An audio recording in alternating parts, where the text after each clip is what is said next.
Time folds back on itself. Again, his senses scream as the very impossibility of what is happening assaults them. But the champion of light endures.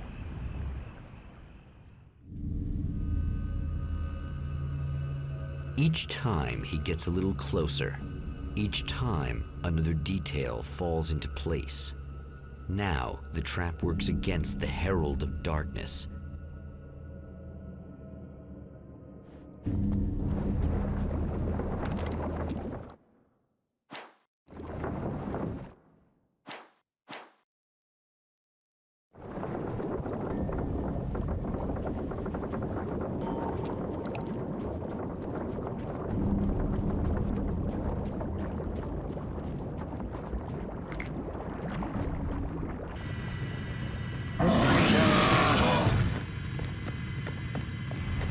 Shit! What are you, the King's hillbilly?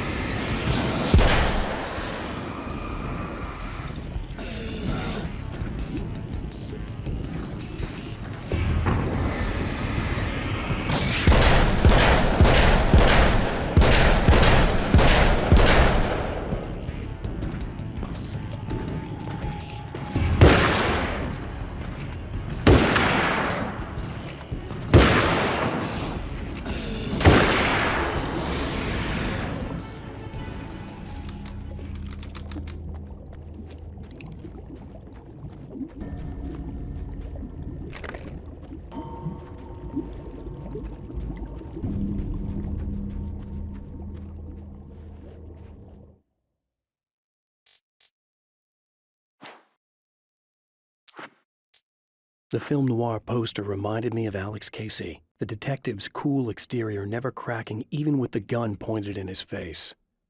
In the back room, all the lights had been turned off, except for the lone spotlight which illuminated the bright red fire extinguisher on the wall.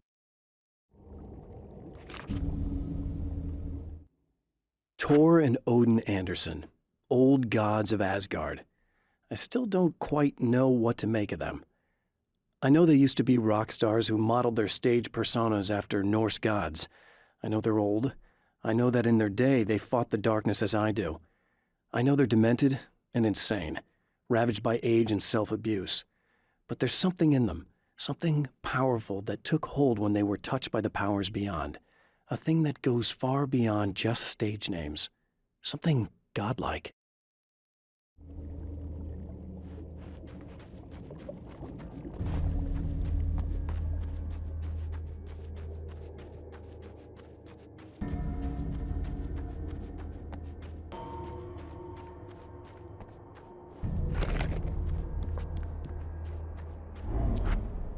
Right on cue, bubbling to the surface from untold depths, the horrors come. The emerging monsters do not expect the warm reception that has already been prepared for them.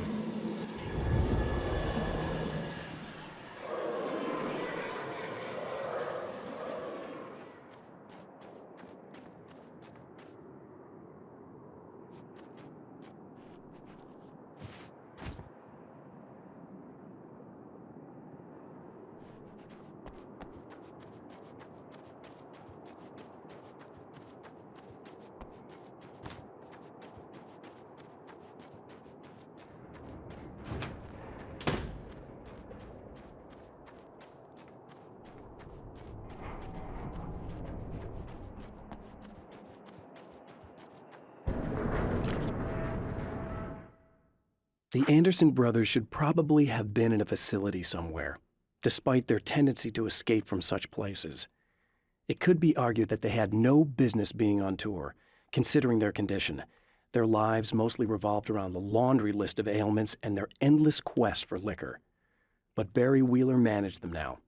And whatever else they might say about Barry, he knew how to make things happen. And honestly, it wasn't like the Andersons were the most difficult clients he ever had.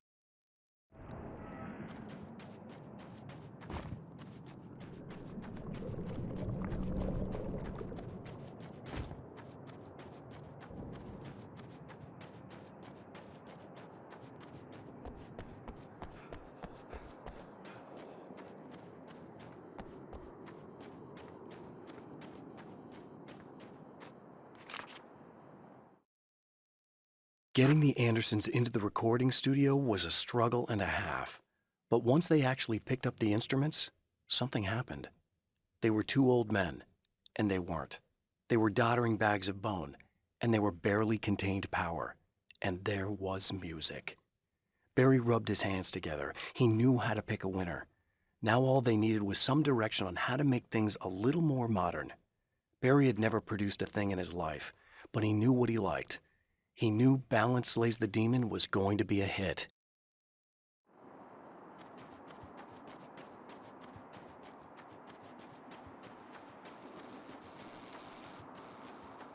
Wake, is that you? I set everything up for you at the oil field. Thanks. Just checking on you.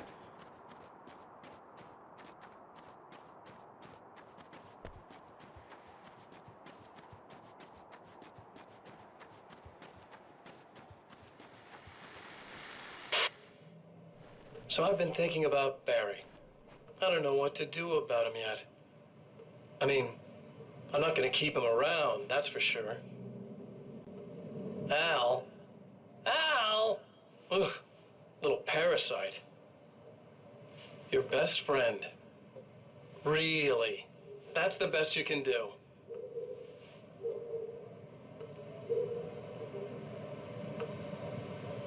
I actually kind of like the guy.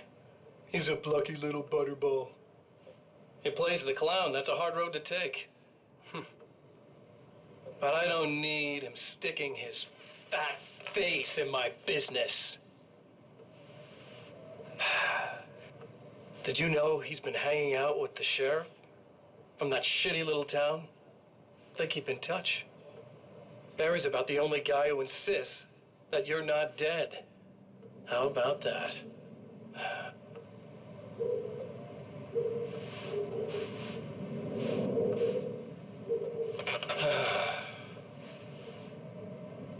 I might keep him alive for a while. Just to see him go to pieces when I fire his ass. Yeah. Yeah.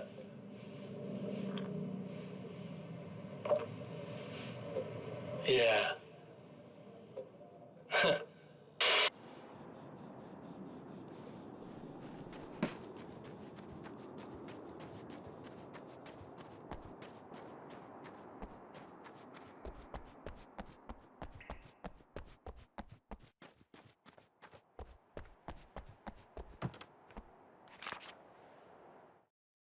I have seen the darkness twist flesh into new shapes before, but encountering these giants is an extremely disturbing experience. It's as if the genre has been switched on me. There's something out of Pulp Fiction. Twice as tall as normal men and stronger than forklifts, their lumbering gait and slow-witted demeanor brings to mind some kind of mean-spirited caricature of a feeble-minded hillbilly.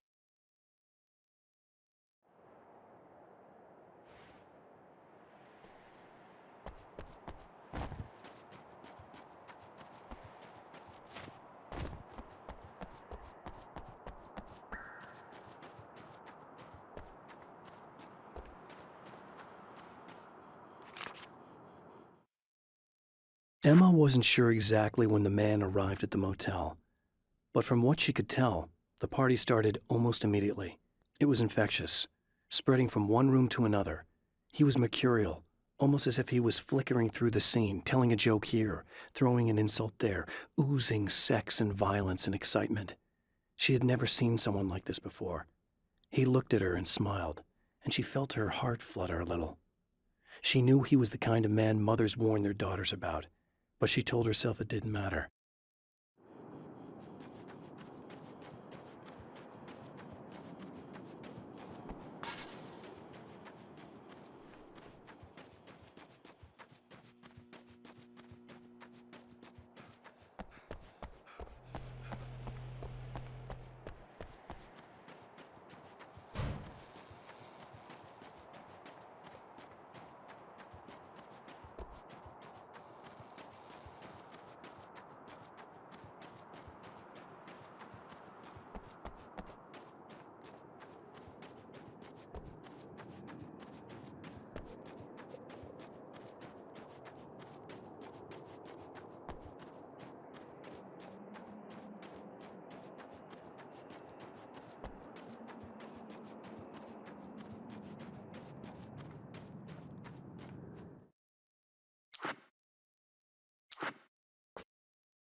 Next stop, saving Emma.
Is it bad that this time I just went, oh, he's gonna be right along to save my ass?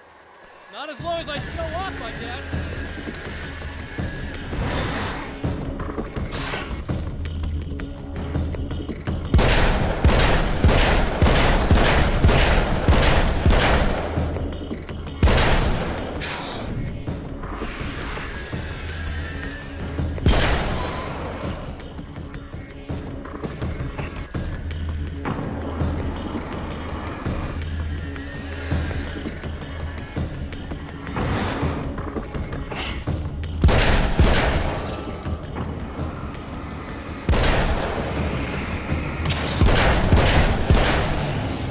Clear now.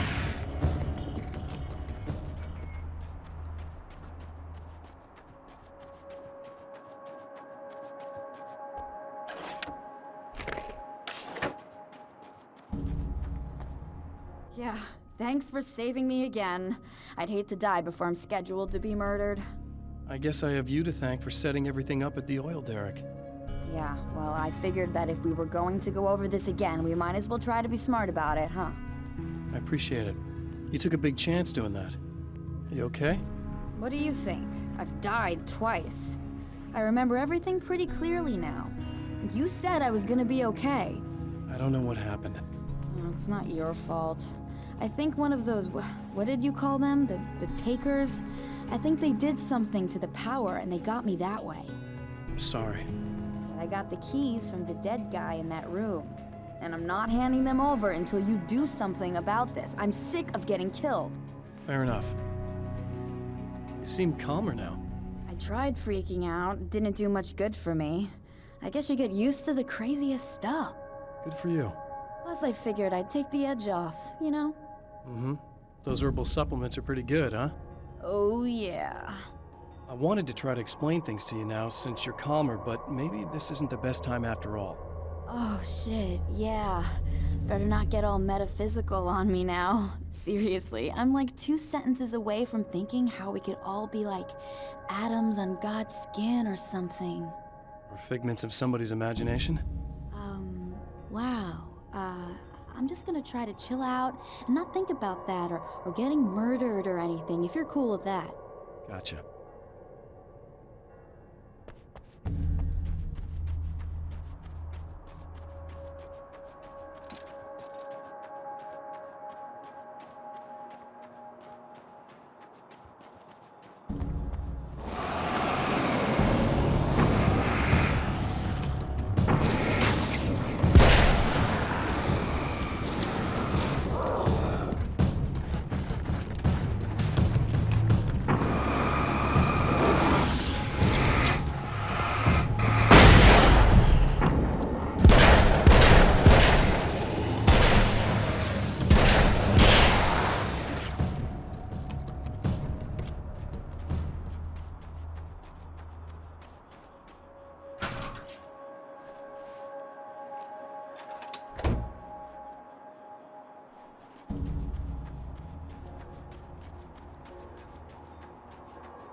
Okay. I really don't think they can get to the power now. Thank you. That's a relief. Here's the keys that you needed. Thank you. Hey, I have to tell you, at the diner, I went there with him. The guy who looks like you, okay? I know I said that I didn't. Yeah, I figured. Want to talk about what happened at the diner? There was this guy from the observatory, and he just attacked the poor dude, smashed his face into the tabletop a bunch of times. It was horrible. I didn't know that he was gonna do that. I swear. And I just ran. I just left him there. I didn't even try to help. There was nothing you could have done. It's not your fault. Well, he's dead in that motel room now, so excuse me if I feel pretty shitty about it anyway. You shouldn't blame yourself. I just didn't want to get involved. I have this tendency to just drop everything and run. I don't think I'm a bad person, but I didn't even call the cops. I'm such a coward. If you'd called the cops, we'd have dead cops. He's not human. Do you understand? It's not your fault. But I could have tried to stop him. Believe me, if you had, you'd be dead. You seem to be doing a little better now. Yeah, I guess it just got easier once I got this thing off my chest. I just feel so guilty about it, especially because I didn't pick up on any of the warning signs. I just really liked hanging out with him, you know? He was smart and charming and funny and hot. The way you could be, I guess. I guess. What's the deal with this guy anyway? He looks like you, he uses your name. Why does he do this stuff? I'm not sure myself. Maybe he's just evil or my dark half. He does a lot of the stuff I'm trying really hard to get away from. Things that just messed up my life. I guess all those murders don't help either. Yeah, I could do without the murders and the end of the world. Listen, I need to get going. Yeah, go. I think I'm good now, I hope. Good luck. If it all goes well, maybe this is the last time we meet like this. God, wouldn't that be great? Just keep those lights on, okay?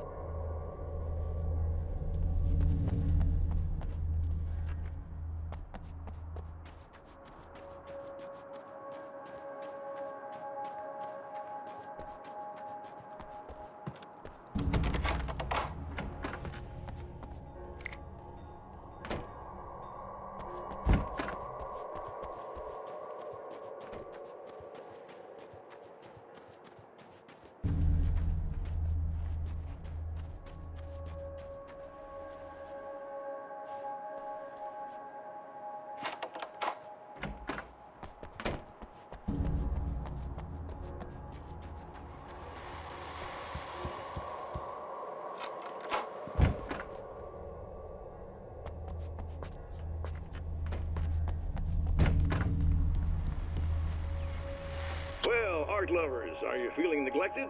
You shouldn't. You know Eddie Rodman's got love for you, which is why I actually hauled myself out of bed before noon, just so I could record an interview for your pleasure. Enjoy. Now, as I'm sure you all know, the annual Night Springs Visual Art Show is coming around again, and that's a big deal for all of us that are in the culture business. If you can call it a business. That's a little controversial, I know. Oh, that's okay. Money makes the world go around, no doubt about it. And that's one of my guests here in the studio, Serena Valdivia. She's a curator at the Night Springs Gallery of Visual Arts, and she's in charge of the NSVA Film Festival, held this year at the old Night Springs Drive-In Theater. Hello, Eddie. It's great to be here. And let me just say that it's a wonderful venue. Absolutely. And with her is one of the filmmakers, somebody who's actually primarily known as a renowned photographer, Alice Wake. Hello. Now, Alice, I've seen a lot of your work over the years. It's very impressive.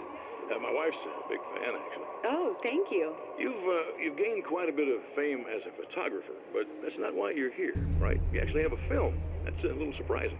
For me, too. I really wouldn't be here at all if it weren't for Serena. You two are friends, I take it? Yeah, we move in the same circles.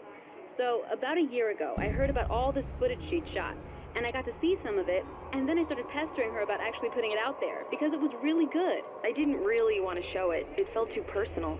Well, yes, I can understand that. It features your husband, and he's, well... He's dead. I thought he was missing. It's been 2 years.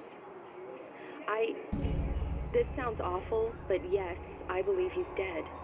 Otherwise he would have, well, you know. Yeah, I understand. Well, hold that thought, and we'll be right back.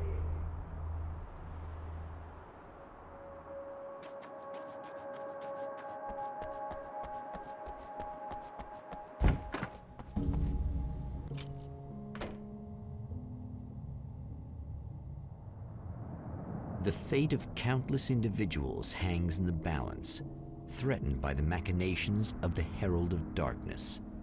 And yet, for a moment, the Champion of Light breathes a little easier. He has saved one life.